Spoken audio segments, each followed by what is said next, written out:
खबरें लेकर हाजिर हूं मैं अशोक कुमार अंज। तो आइए चलते हैं खबरों की ओर।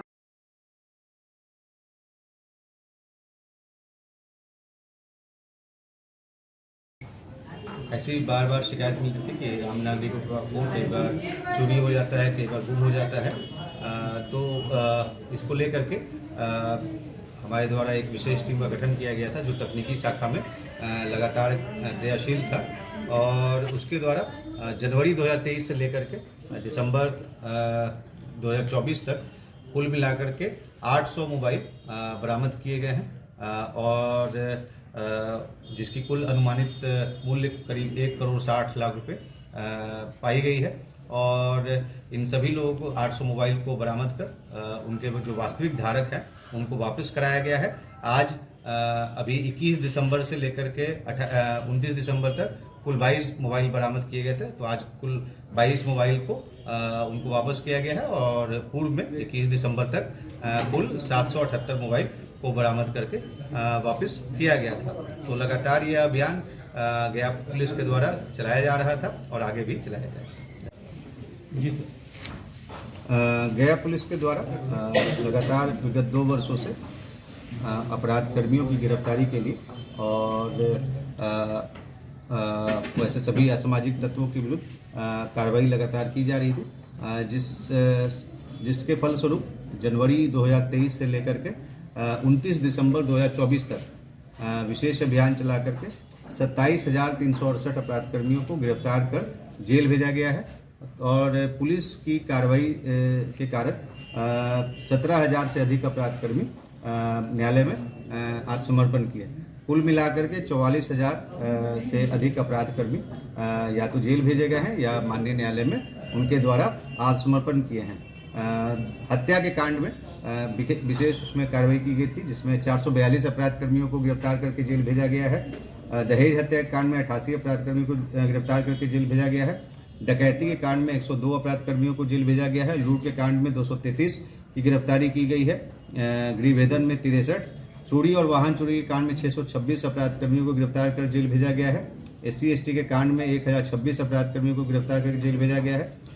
पुलिस पर हमला या सांप्रदायिक विवाद के कांडों में 499 अपराध कर्मियों को जेल भेजा गया है और इसी प्रकार से जो विभिन्न मामलों में कुल मिलाकर के 27,368 अपराध कर्मियों को जेल भेजा गया है और साथ में वाहन जांच से कुल 8 करोड़ 92,59,400 रुपये का फाइन किया गया है। तो इस प्रकार से यह अभियान आगे भी जारी रहेगा और अपराध कर्मियों के विरुद्ध आप लोग को मैं बताना चाहूँगा कि विगत कुछ दिनों से जो विशेष तौर पे कुर्की और इश्तेहार तामिला का अभियान चल रहा था तो और उसमें मात्र 2 थानों को छोड़ करके सभी थानों में जो कुर्की है वो शून्य किया जा चुका है और वो 2 थानों में भी अगले 2 दिनों के अंदर उसको सभी कुर्की का निष्पादन कर दिया जाएगा और सभी जो इश्तेहार है उसका भी निष्पादन कर दिया जाएगा। गया पुलिस को लगातार ये शिकायत मिल रही थी कि कुछ लोग विदेश भेजने के नाम पर फर्जीवाड़ा कर रहे हैं और लोगों से ठगी का कार्य ठगी कर रहे हैं। इसी सूचना पर गया पुलिस के द्वारा शेरघाटी थाना क्षेत्र अंतर्गत वहाँ पर एक विशेष टीम को कार्रवाई के लिए भेजा गया जिसमें DSP cyber crime, SDPO Sherghati, थानाध्यक्ष शेरघाटी साइबर थाना और तकनीकी शाखा के पुलिस पदाधिकारी और कर्मी शामिल थे। इन लोगों के द्वारा वहाँ पे शेरघाटी थाना अंतर्गत तेतरिया में जाकर के जब एक मकान में छापेमारी की गई तो पुलिस को देख करके कुछ लोग भागने का प्रयास किए।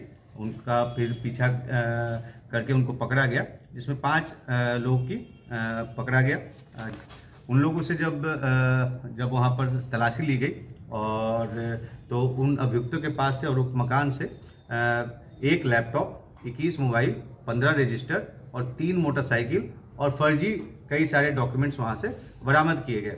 इन लोगों के द्वारा पूछताछ के क्रम में यह बताया गया कि ये लोग आम लोगों का पासपोर्ट का डेटा चोरी कर लेते हैं और उसके बाद एक कॉल सेंटर बना करके कई लोगों को इनके द्वारा फ़ोन किया जाता है और उनको प्रलोभन दिया जाता है कि अगर आप विदेश जाना चाहते हैं तो ये आपको मतलब गलत डॉक्यूमेंट्स के आधार पे भी ये विदेश भेज देंगे।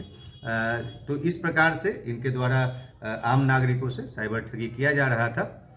इस मामले में अभी अग्रतर और अनुसंधान बाकी है और इसमें साइबर थाना में कांड दर्ज किया जा रहा है।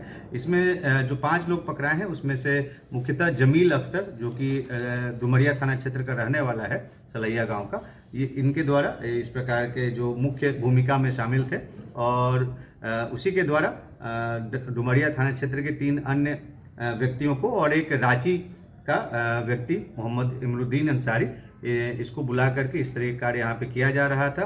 तो इस प्रकार से कुल 5 अपराध कर्मियों की गिरफ्तारी हुई है, जिनके नाम हैं विकास कुमार, गणेश कुमार, जन्मुल हुसैन और जमील अख्तर जो कि डुमरिया थाना के चारों रहने वाले हैं और मोहम्मद इमरुद्दीन अंसारी जो कि रांची जिला के खलाड़ी गांव के रहने वाले हैं। और इस मामले में अभी अग्रतर और कार्रवाई की जानी है जिसको हम लोग करेंगे और इस पूरे गिरोह के सभी सदस्यों को गिरफ्तार किया जाएगा। ये साइबर फ्रॉड का ही मामला है या कबूतरबाजी का पूरा मामला? देखिए, इनके द्वारा विभिन्न तरीकों से का उपयोग किया जाता था, फ़ोन भी किया जाता था और भी सोशल मीडिया के माध्यम से भी संपर्क किया जाता था और आम नागरिकों को मतलब ठगी किया जाता था।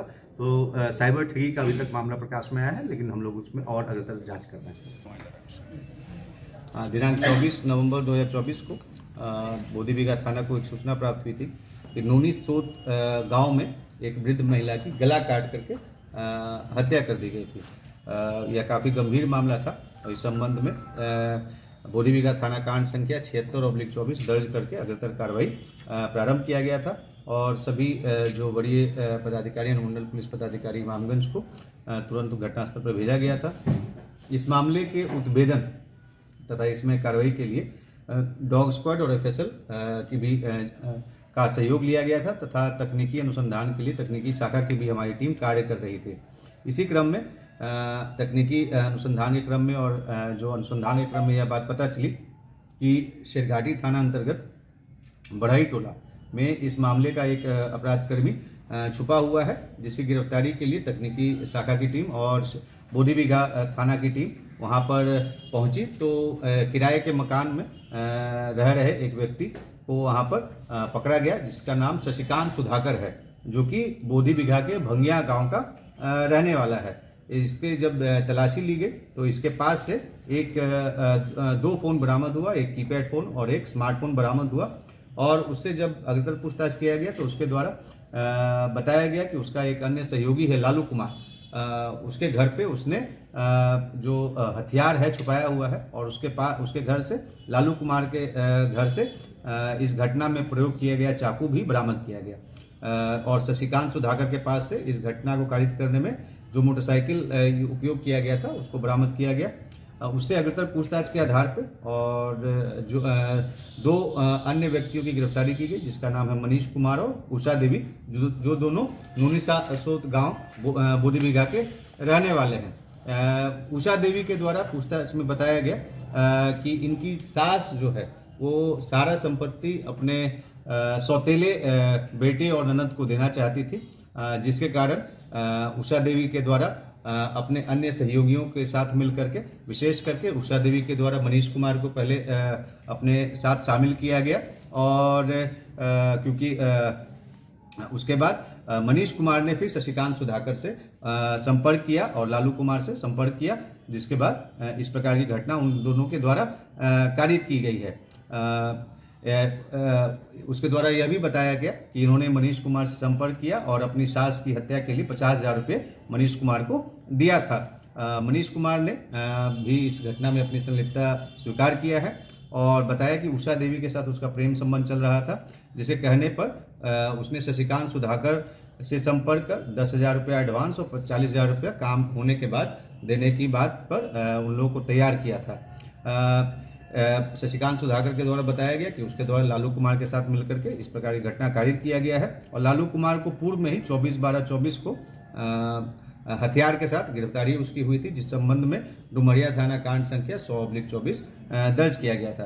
तो इस मामले में कुल 3 अपराधकर्मी की गिरफ्तारी अभी हुई है और एक अपराधकर्मी लालू कुमार पूर्व में जेल भेजा जा चुका है। 1 मोटरसाइकिल, 3 मोबाइल और घटना में प्रयोग किया गया चाकू को बरामद कर लिया गया। क्या करते हैं? फर्नीचर का काम करते हैं। चलिए, यही था ना? इधर देखिए। क्या करते हैं? पढ़ाई करते हैं। सही में है, कुछ और काम नहीं ना?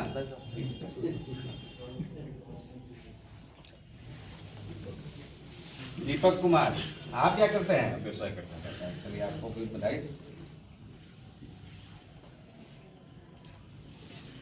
सिद्धांत कौन है? करते हैं 12th में। कौन से स्कूल में? कॉलेज कौन सा? गया कॉलेज। क्या बनना है आगे जाके? कुछ सोचे हैं? नहीं। चलिए, आगे समय है। आइए, चलिए, आपको बधाई। पढ़ाई करते हैं किस चीज के लिए? ये बिहार पुलिस के लिए। बिहार पुलिस के लिए। चलिए, जल्दी से बहाली होगा। शुभकामनाएं हैं आपको। तेज कुमार, राहुल सिंह, दो नाम लिख दिए हैं। आप वो मतलब जिनका गुम हुआ वो आर्मी में है। चलिए, बहुत बहुत बधाई। ये भी आपका भी फिजिक आर्मी वाला ही लग रहा है। प्रस्तुति को आज यही विराम देते हैं। बहुत बहुत धन्यवाद।